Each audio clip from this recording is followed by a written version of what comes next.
Top tech stocks is the topic of today's presentation. And what we're going to talk about is a new product that we're developing here at Analyse, but it's not all going to be me putting on my sales hat and pitching you our premium offering. It's going to be more about how we go about finding the top tech stocks out there. Now, we're going to be looking for the top 10 tech stocks out of our universe of 460 stocks. So let's talk for a second about the premium products that we have for the people who pay our bills, our premium subscribers. So we have the Analyse Tech Stock Portfolio. This is a real portfolio that contains 37 tech stocks. And the deliverables for that, if you will, are the tech portfolio. So that's a list of all the stocks. There's some other bits in there, our cost basis, what percentage they are of our total portfolio, the categorizations and such. Then we have our tech stock catalog, which is an Excel worksheet that's really slick. And this was developed based on feedback from our subscribers. And it contains cool stuff like a Refinitiv lookup, so you can pull in market cap and price for 460 stocks and refresh it with the click of a button. There's a lot of information in there, like our simple valuation ratio and a lot of descriptors. So we have a field that shows 2 sentences on our thoughts about a stock. And we'll also have the link to the latest article. Then we have our tech stock report. We're working on that. It's about 70 pages. We're trying to get it a little bit shorter than that, more digestible, but it covers all the stocks in our portfolio along with firms that we like, which means we'd consider investing in them, and also firms that we're avoiding. So that's our tech stock portfolio. Then there's Quantigence. This is probably my favorite strategy that we have. And that's not just because I spent a decade developing it with my peers, but also because that's where most of my own money is invested in. And this is a dividend growth investing strategy that applies or utilizes 7 factors to rank stocks and come up with this Q score. So we have 30 stocks. It says 30. It's actually 29. We're looking for a replacement for VF Corporation right now because they lost their dividend champion status. And when that happens, we kick a stock out almost immediately. This comes with a report that's updated twice a year. We may move that to quarterly. We're actually working on that right now. So one of the things that we're doing is, for example, comparing our universe to the S&P 500 aristocrats and looking at the differences there and just doing some work. So I would say, that's more of a advanced beta that's going to a production version once we simplify and automate the process. So we actually purchase the data from NASDAQ to produce that strategy. There's a Q score calculator that lives out there for free if you are able to find it. And what we want to build next is this notion of an Analyse new money portfolio. This is based on what premium subscribers have been asking for. So their question is this: I just subscribed to your service. I see that you invested in these 37 stocks and you have these other dividend growth stocks, but what should I invest in? Now, we don't like to tell people what to invest in. They should invest based on their own convictions. But what we can answer is the question, what tech stocks do you find most compelling right now? So what we're going to do is analyze all the stocks that we have and say, all right, can we put together a portfolio of the top 10 tech stocks that we have the strongest convictions about? All right. And that's from the perspective of risk-averse investors, which is what we are. When you have wealth, you value the preservation of that wealth as much as you do growing that wealth. And then we're going to do 10 DGI stocks. That exercise is going to be a lot easier. But what we'll end up with is what's called an Analyse new money portfolio. It'll be a short report that contains the top 10 most compelling tech stocks and the top 10 most compelling dividend growth stocks. So defining the need for this new product, we use love, like, and avoid. Love means that we're holding a stock. Like means we consider holding it. Avoid means we're avoiding it. Here's a problem. When we hold a stock that we would avoid if we weren't holding it, and an example would be NVIDIA, all right? It's just barely holding on in terms of whether or not we're going to sell or hold a stock. We're currently holding NVIDIA. So when we say we love NVIDIA, that's confusing to people. They say, you love it? Well, it's got a lot of problems. Indeed, and we've written about those and researched those heavily. So this concept of loving a stock, and then when you look at it and say, wow, we actually don't love that right now, that can be confusing to some people, okay? Also, when we're holding a stock when a better substitute exists, I'll give you an example. We're holding Abbott Exchange. The reason for that is when we were making that decision, we wanted exposure to B2B payments, all right? And these aren't the only two stocks to get that exposure, but there are two that we're talking about right now. We're holding AvidXchange. We would have rather held Bill.com, but it was extremely overpriced. What happens when Bill.com isn't overpriced? Well, we're not going to sell AvidXchange because we've already committed to that position. We only sell tech stocks for three reasons. They exceed 10% of our total portfolio, if the growth thesis changes, or the thesis changes or revenue growth stalls. Those are the three reasons why. So that poses a problem there, right? We say, if somebody's looking at our portfolio, say, well, what about Bill.com? You'd rather be holding that. Why aren't you holding? Well, because at the time it was overpriced, et cetera. So maximum capital allocated to a position is another issue. So when we invest in any stock, we limit the total amount of money that we put into it so we don't chase falling knives. That's very important, all right? You're very tempted to, when a stock falls, because these are very volatile firms, when a stock falls 50%, it's very tempting to double your position and reduce your cost basis down so you're only 25% in the red, right? That's a big temptation, but we don't do that. We maximize the amount of capital allocated to any position. UiPath is a good example. So we'd buy more UiPath right now, but we've already allocated the maximum. We're not going to break that rule. So that's an example of a firm we have high convictions on, but we're not purchasing anymore because of that rule. People want to know which stocks we feel the strongest about at any given time, and we don't want that list to constantly change. So we really want to pick quality companies for the Analyse new money portfolio. So how do we go about doing that? Well, there's a method to our madness. And this isn't so obvious to people out there that perhaps just think we're talking out of our asses. I am half the time on this channel, to be honest, but it's backed by a rigorous methodology that we've been developing over the past decade. It's a 3,800 word piece. You go to the About Us section on our website, there's a link to it. It's a living document that evolves in response to our experience. An example would be our simple valuation ratio cutoff. Okay, we have this simple valuation ratio, which is similar to a price to sales ratio, except it uses annualized revenue, so it's more responsive. But we have a cutoff, says we don't buy firms that are above 20, and it used to be 40, right? But we've reduced that down to 20. And somebody says, well, how are you going to move that going forward? These are round numbers. Sure. So what we can do is take the average in our catalog, which is around 6.5, and let's say triple it. And then that becomes our cutoff. So it's more objective. We haven't applied that in the methodology yet, but we're talking about that because we move slowly when we make changes to this. On the right, you can see all the different components of this methodology document that talk about the rules that we have in place that put some objectivity into our investment process. So these are principles, of course, that can be applied across all types of tech stocks. And there's a focus here on risk aversion. All right. So, for example, we don't invest pre-revenue. We don't invest in stories. Now, this methodology is very attractive to people who have accumulated some wealth or have the means of wealth. And I'll tell you, just looking at premium subscribers, we were talking about this with our growth marketing person. And I think doctors are probably some of the most frequent premium subscribers that we have. They want people that take a methodological approach to investing with a focus on preservation as much as growth. There's tons of Muppets out there that will tell you what they think you should invest in. Very few will tell you what not to invest in. So this whole methodology approach injects objectivity into our investment process, and it's what we use to select the top tech stocks. Now, there are some fallacies that you're going to come across, especially newbie investors. This idea of finding the next Microsoft, Google, or NVIDIA, that's not going to happen. The next great story isn't something that is a replicate of what's already out there. There's also this notion that you can somehow do better than professional money managers, and I'm often asked for a link to this quote, that only 5% of professional money managers, multi-decade measurement, outperform their benchmarks, all right? So you're almost always better off just passively investing in ETFs. Now, why do you want to invest yourself? Well, a lot of people do. We do it because, I think that we're qualified to do that. And that doesn't mean anything because you know that 95% of qualified people can't. So we don't claim we can outperform benchmarks, but we do invest our own money and we tell you how we do that. We're transparent about everything.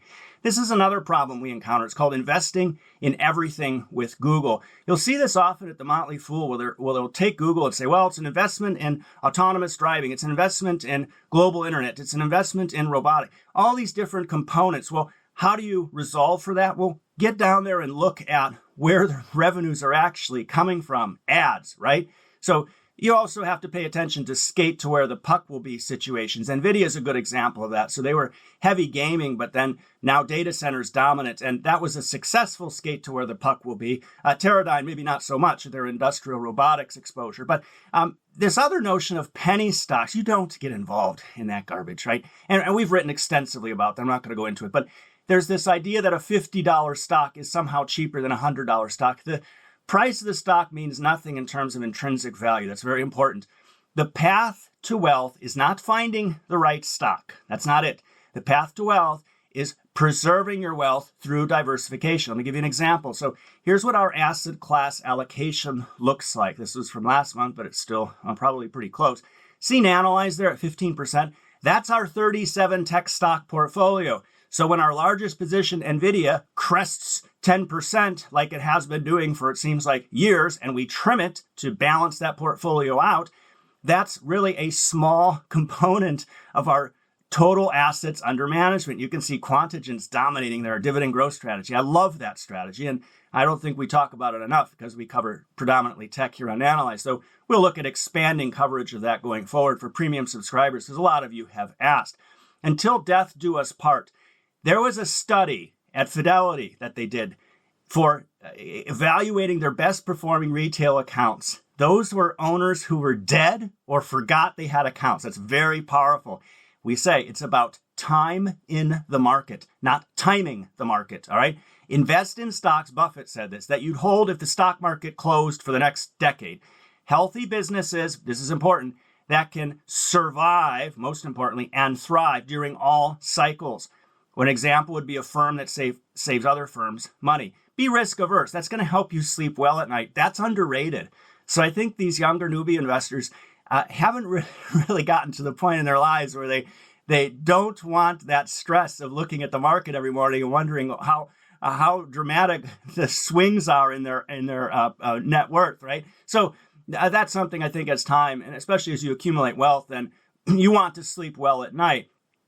Stocks that you tell other people to invest in, or you say, I find these very compelling, they should have clear metrics that investors can monitor themselves that are apparent. If we get hit by a bus, then what are you going to do? You should be able to, as we say, fish for yourself, right? So when we look at selection, diversification across industry and country is something that we'll pay attention to, especially in the dividend growth selection. But for tech, of course, you're going to be weighted tech heavy.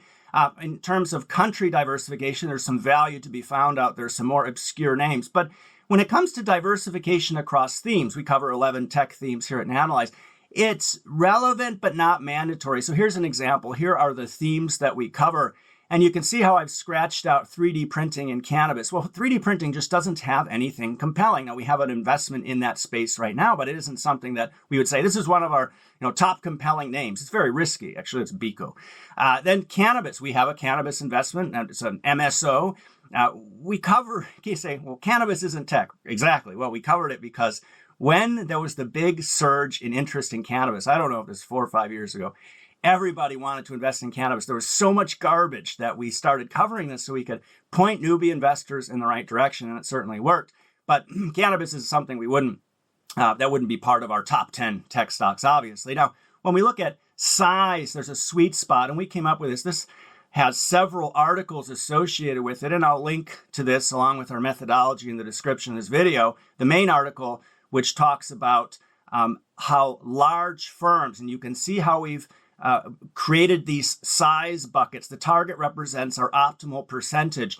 Large is our sweet spot between $10 billion and $100 billion. And I think that's probably going to just happen to be the case when we finish putting together this top 10 tech stocks list. But this is something that we're very aware of. When you get into the mega space where $100 billion or more, that's where you would start trimming some of your larger positions where you've realized a great deal of return. Examples would be the FANG, right? Facebook, Apple, Amazon, NVIDIA. I'm not sure if that's supposed to be Netflix or NVIDIA, but whatever, Google. These ships have sailed. That's not to say these aren't good companies to invest in going forward, but in our opinion, choosing a FANG, so somebody said, tell me your top 10 most compelling stocks. Choosing a FANG is an easy way out of making a difficult choice, isn't it? What about Tesla? Well, this is a good question. This has come up internally a lot.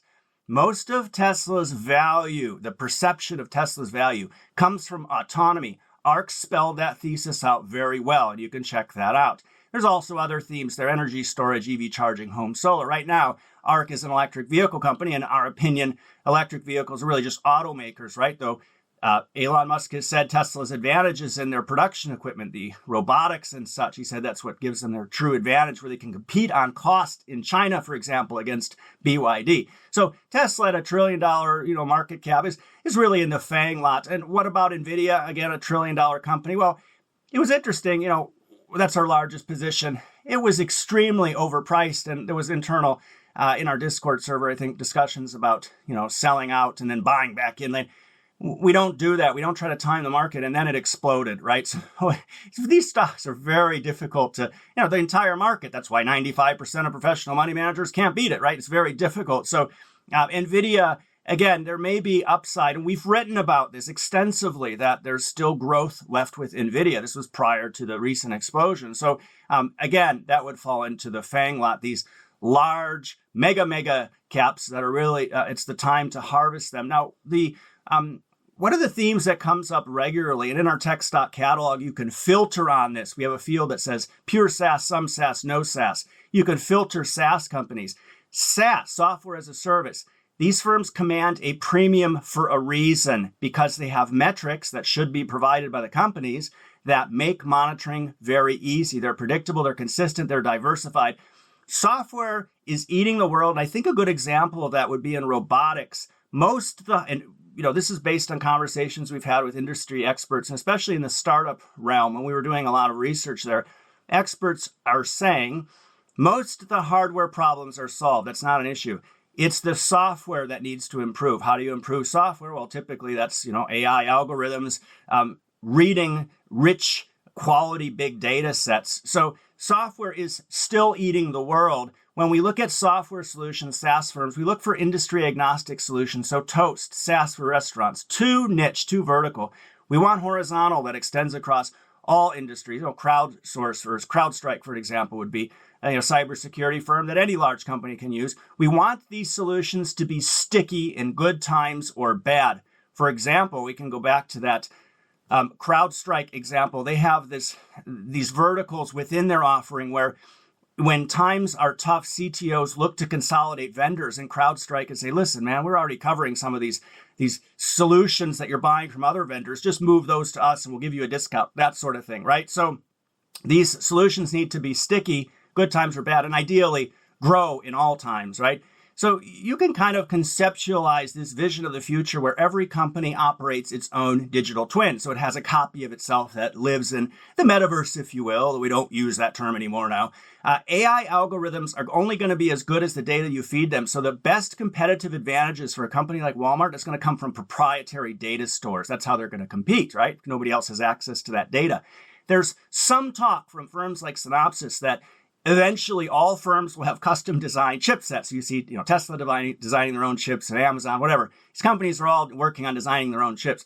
The idea is that in the future that becomes easier, and Synopsys is saying that they're using AI to help that happen. It's quite interesting, a stock to invest in on its own for the semiconductor niche. But then, of course, this last bullet point, securing digital assets will always be a focus for firms. And that's a good segue into a few top tech stocks. We can't have a presentation about top tech stocks without throwing you a few bones here. So Snowflake at the top here, and these are ranked in no particular order. They're cannibalizing data warehouse firms, all right? The TAM here that you're getting exposure to is big data. That's a huge TAM, all right? Storage and manipulation of it.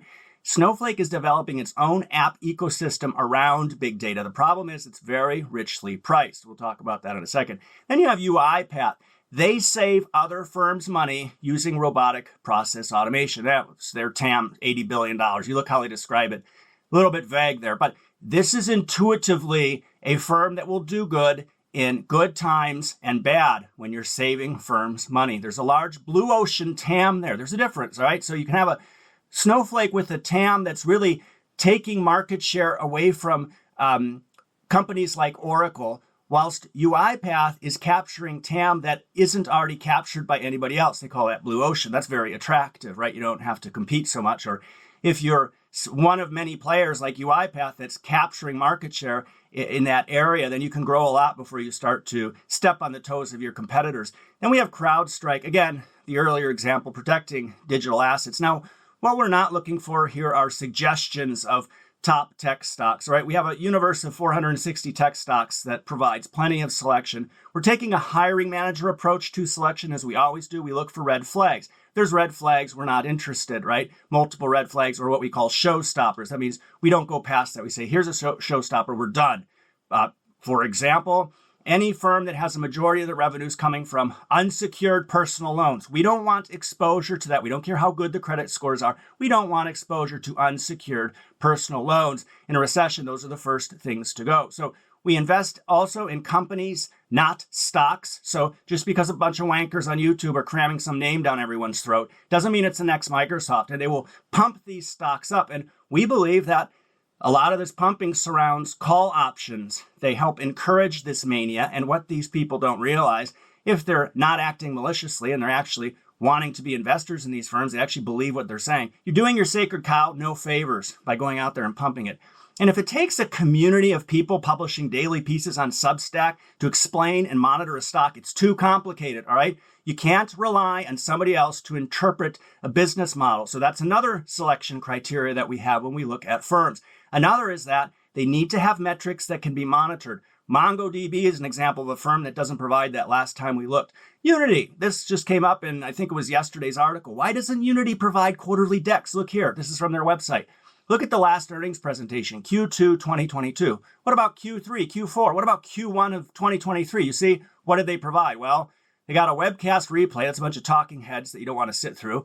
An earnings transcript where Unity and the analysts spend 3/4 of the time talking about AI. Then you have a shareholder letter, which actually has some tidbits in it that you need to extract. And we want retail investors to be able to easily monitor metrics that are produced on a quarterly basis. I think CrowdStrike has probably the last time I looked, one of the best decks out there in terms of key metrics that you want to pay attention to. So our deliverable coming out of this for top 10 tech stocks, we're going to produce what's called an Analyse New Money Portfolio. It's a concise report with 10 tech stocks and 10 DGI stocks, all right? There's going to be a target simple valuation ratio that says we would buy at this valuation ratio or below, not price targets. Those are useless. It has to be valuation based, all right? Stocks like Snowflake may pose a problem.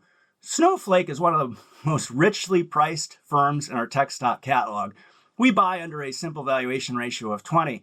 That doesn't happen so often. That may pose a problem for people. Say, well, it's pretty rich. Well, you don't have to follow these rules like to the T. They're simply guide. You need to invest based on your own convictions. But we're just going to tell you what our thoughts are just based on being investors in Snowflake. For dividend growth stocks, you can really buy these at any time based on your own discretion. You sell for only one reason, and one reason only, and that's that they stopped increasing their dividend.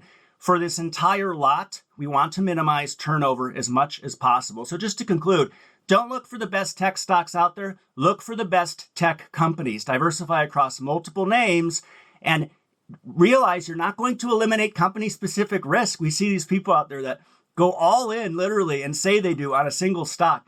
You still have company-specific risk. It doesn't matter how great the thesis is, how much conviction you have.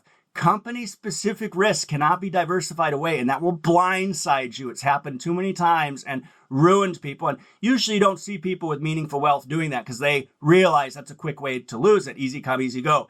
Have a set it and forget it mindset. Going back to that Fidelity comment about retail investors who died or forgot they had accounts outperforming the market.